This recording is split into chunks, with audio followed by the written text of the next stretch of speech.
Good morning, student. Today I will teach you grammar because reader and supplementary reader both have completed. So we will start grammar portion. Today topic is direct and indirect speech. In 7th class, I have already taught this topic, but time duration is much and we can't revise this topic. So you may forget rules. Then I will explain again. और जब हम आपको इसका PDF देंगे तो जो PDF बनाएंगे उसमें मैं फिर आपको आई विल एक्सप्लेन अगेन। उस पीडीएफ में भी वो वीडियो रहेगा और उसी वीडियो को आप पीडीएफ समझेंगे। ये तो मैं अभी एक्सप्लेन कर रही हूँ बुक से, लेकिन जो आपको पीडीएफ भेजा जाएगा वो प्रॉपर रहेगा और वो वीडियो ही रहेगा और उसी को आप पीडीएफ समझ के और नोट कर लेना नोट्स। और कुछ आपको एक्सरसाइज दिए जाएंगे जो आप खुद करेंगे to yourself. Let's start the topic direct and indirect speech. Direct होता है प्रत्यक्ष, जब हम किसी से डायरेक्ट बात करते हैं। इनडायरेक्ट होता है अप्रत्यक्ष। इसको हम कैसे अच्छे से एक्सप्लेन करते हैं, जब कोई स्पीकर रहता है उसकी बात को हम हूबहू वैसा ही बोल दें। जैसे कि my mother told me I am going to market. मेरी माँ ने कहा मैं बाजार जा रही हूँ। तो ये क्या है, हम उन्हीं की भाषा में बोल रहे हैं कि मेरी माँ ने बोला I am going to market. आई मतलब माँ ने जो बोला उसको सेम रिपीट कर रहे हैं। तो ये क्या कहलाता है, डायरेक्ट। अब इनडायरेक्ट को क्या कहते हैं, जब स्पीकर का जो बोलने का रहता है उसको हम थोड़ा चेंज कर देते हैं। अच्छा, एक चीज़ और मैं बता दूं कि जब ये डायरेक्ट होता है तो ये इन्वर्टेड कॉमा के अंदर रहता है। और इसको हिंदी में मैं पढ़ के बता रही हूँ। जब किसी स्पीकर के मूल कथन को हम हूबहू उसी में करते हैं तो इसको डायरेक्ट स्पीच कहते हैं। डायरेक्ट स्पीच में इन्वर्टेड कॉमा के अंदर रखा जाता है। और इनडायरेक्ट में क्या होता है, जब कोई स्पीकर बोलता है तो उसको हम थोड़ा बहुत चेंज करते हैं और इसमें इन्वर्टेड कॉमा नहीं रहता है। तो जैसे कि my mother told me that she is going to market, कि वह मार्केट जा रही हैं। अब हम इसको क्या बोल रहे हैं, इनडायरेक्ट, कि मतलब हम उनके बारे में बता रहे हैं कि वो ऐसा बोल रही थी। तो ये इनडायरेक्ट हो जाएगा। और जब भी हिंदी या इंग्लिश में हम बात करते हैं, we are speaking either English और Hindi, we always use indirect speech. हम क्या यूज़ करते हैं, इनडायरेक्ट स्पीच यूज़ करते हैं। अब जैसे एक एग्जांपल देखिए, अंकित सेड आई एम बिजी। अंकित ने कहा कि मैं बिजी हूँ। ये क्या हो गया, डायरेक्ट। हम उसी की भाषा में बोल रहे हैं कि वो बोला मैं बिजी हूँ। अब जैसे ये हमको बताना है किसी को कि अंकित बोल रहा था, तो अपन कैसे बताएंगे, अंकित बोल रहा था कि वो बिजी है। तो अब इसको हम कैसे चेंज करेंगे, ये इन्वर्टेड कॉमा दिख रहा है आपको, ये आई एम बिजी। अब ये इन्वर्टेड कॉमा हट जाएगा इनडायरेक्ट में। और अंकित क्या है, लड़का है, तो यहाँ क्या आ जाएगा, ही। तो Ankit said that he was busy.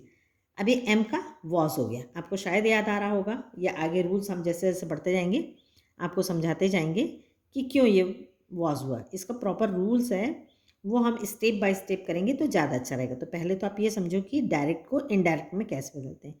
Inverted comma हटा देते हैं और जो सब्जेक्ट होता है, यहाँ सब्जेक्ट क्या है, अंकित है, तो सब्जेक्ट के हिसाब से according to subject we change, ये चेंज करते हैं। आगे का जो ये है इसको चेंज कर देते हैं। और दूसरा होता है कि हम टेंस के लिए, इसलिए मैं I repeat again and again कि आप टेंस को, चाहे आपको अभी ऑनलाइन पढ़ाया जा रहा है या नहीं पढ़ाया जा रहा है, लास्ट ईयर मैंने पूरा साल आपको टेंस पढ़ाया था, इस साल भी टेंस एक्सप्लेन करी हूँ, या नरेशन हो या वॉइस हो, बिना टेंस के आप कुछ भी नहीं कर सकते। तो सबसे पहले तो आपको टेंस पहचानना पड़ेगा कि ये कौन सा टेंस है, उसके बाद आप चेंज करोगे। यदि आपको टेंस ही नहीं समझ में आएगा तो आप कुछ भी नहीं कर पाओगे। तो बेटर होगा कि आप फिर से टेंस निकालिए, उसके रूल्स पढ़िए, जब आपको याद आ जाएगा तो फिर आप चेंज करोगे। अब हम ये देखेंगे कि ये कौन सा टेंस है, आई एम बिजी, ये सिंपल प्रेजेंट टेंस है। तो जब नरेशन चेंज करते हैं तो simple present tense simple past में बदल जाता है। तो यहाँ पर जो वर्ब क्या है, यहाँ पर डायरेक्ट नहीं, ऑक्सिलरीज है, एम है, तो ये क्या हो जाएगा, वॉज में बदल जाएगा। Shivam said I am ready, Shivam said that he was ready. Soni said I ate bread, अब यहाँ पर क्या है, ये पास्ट टेंस आ गया, ईट का क्या हो गया, एट हो गया। Soni said that she had eaten bread, तो जब हम सिंपल पास्ट रहता है, जब उसको इनडायरेक्ट में चेंज करते हैं तो वो पास्ट परफेक्ट टेंस हो जाता है। ये देखिए, पास्ट परफेक्ट में मालूम ही है आपको सबको, हेड आ जाता है और वर्ब का थर्ड फॉर्म हो जाता है। Ritika said to Abhishek do you know me, अब ये क्या हो गया, इंट्रोगेटिव सेंटेंस हो गया। अब इसको कैसे चेंज करेंगे, रितिका आस्क्ड, सेड का क्या हो जाएगा, पूछा, आस्क्ड। अभिषेक डू की जगह इफ आ जाता है, इफ ही न्यू मी, तो ये प्रेजेंट टेंस क्या हो जाएगा, पास्ट टेंस में बदल जाएगा, तो नो का क्या हो जाएगा, न्यू हो जाएगा। और रितिका ने पूछा तो यहाँ पर मी की जगह क्या हो जाएगा, अकॉर्डिंग टू सब्जेक्ट ये हर हो जाएगा। Junnu said to Munnu I am going to Kolkata, अब ये कौन सा टेंस है, ये प्रेजेंट कंटिन्यूस टेंस है, तो प्रेजेंट कंटिन्यूस टेंस को हम किस में चेंज कर देते हैं, पास्ट कंटिन्यूस में। Junnu said to Munnu that he was going to Kolkata, और इसमें दैट भी यूज़ होता है, जब हम डायरेक्ट से इनडायरेक्ट बनाते हैं तो यहाँ पर हम दैट यूज़ करेंगे। तो आगे हम ये एग्जाम्पल से तो आपको समझ में आ गया होगा कि किस तरीके से चेंज करते हैं। अभी सबसे पहले आप ये समझ जाइए कि डायरेक्ट स्पीच क्या होता है, इन्वर्टेड कॉमा में होता है। जब इनडायरेक्ट में हम बनाते हैं तो सबसे पहले हम इन्वर्टेड कॉमा को हटा देते हैं और सब्जेक्ट के हिसाब से जो दूसरा वाला सब्जेक्ट है उसको उसके हिसाब से चेंज कर देते हैं। और उसके बाद टेंस देखेंगे, आगे हम आपको इसमें बुक में भी दिया है कि कौन सा टेंस क्या बनेगा, वो आपको बताएंगे। तो सबसे पहले आप पहचानेंगे, इन्वर्टेड कॉमा रिमूव करेंगे, उसके बाद और सब्जेक्ट के हिसाब से जो ये सेकंड वाला है ऑब्जेक्ट, उसको भी हम उसी तरीके से चेंज करेंगे। दूसरी चीज़ देखेंगे कि हम ये टेंस में चेंज करेंगे और चेंज ऑफ पर्सन चेंज करेंगे। उसके बाद फिर पार्ट्स ऑफ स्पीच या फिर हम उसका वर्ब चेंज कर देंगे। अब ये भी जानना है कि कुछ टर्म्स समझना पड़ेगा। रिपोर्टेड वर्ब क्या होता है, इन्वर्टेड कॉमा के बाहर जो सेंटेंस रहता है उसके वर्ब को रिपोर्टिंग वर्ब कहा जाता है। अब जैसे इन्वर्टेड कॉमा के बाहर क्या है, ये सेड, ये क्या कहलाएगा, रिपोर्टिंग वर्ब कहलाएगा।